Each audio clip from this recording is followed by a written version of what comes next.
గత వైసీపీ పాలనలో Chittoor municipal commissioner గా పనిచేసిన అరుణ దోపిడీ అంతా కూడా అవినీతి తిమింగలం లాగా వైసీపీ నాయకుల అండతోనే దాదాపు 28 కోట్ల రూపాయల మున్సిపల్ నిధుల్ని పందికొక్కులాగా దోచుకొని తిన్నారు. మున్సిపల్ కమిషనర్ ఆమె చేసిన అవినీతి వల్ల, అక్రమం వల్ల, దోపిడీ వల్ల కింద స్థాయి సిబ్బంది బలయ్యేటువంటి పరిస్థితి.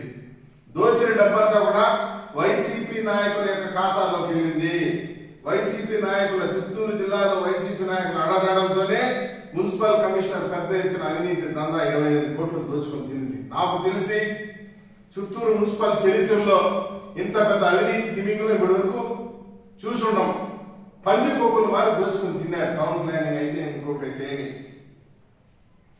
పోతూ పోతూ రికార్డులు కూడా సంఖ్యలో పెట్టుకుని పోయింది మహాతల్లి. అవినీతి అంటే మామూలు అవినీతి కాదు. టౌన్ ప్లానింగ్ అవినీతి, ఇంజనీరింగ్ అవినీతి, పబ్లిక్ హెల్త్ అవినీతి. అది ఏ స్థాయికి పోయిందంటే వాహనాల మరమ్మతుకి 86 లక్షలు ఖర్చు పెట్టున్నారు. డీజిల్ కోసం 2022 అయితే 1,11,00,000 డీజిల్ పేరుతో కూడా దోచుకుని తినున్నారు.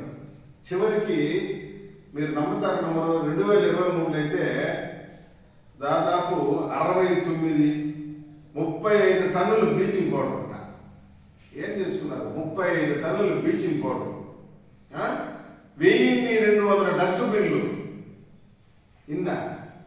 డస్ట్బిన్లు, bleaching powder, lime powder, soap oil, phenyl కూడా తాగున్నారు వీళ్ళు. ఇంత పెద్ద ఎత్తున అవినీతి చేసి ఫాగింగ్ మిషన్లు రిపేరు, బుష్ కటింగ్ మిషన్లు రిపేర్ అని చెప్పి, చైన్ సా మిషన్లు రిపేర్లు అని చెప్పి దోచుకొని తినేసారు ఇష్టం వచ్చినట్టు.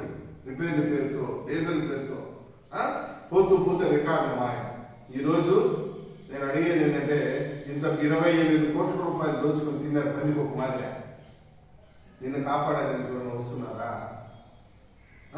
నువ్వు చేసిన అవినీతి మామూలు అవినీతి కాదు. దీనిపైన విచారణకి ఆదేశించడం జరిగింది. సిబిసిఐడి చేత కూడా విచారణ చేపిస్తామని కూడా ఈ సందర్భంగా తెలుగుదేశం పార్టీ గట్టిగా హెచ్చరిస్తుంది.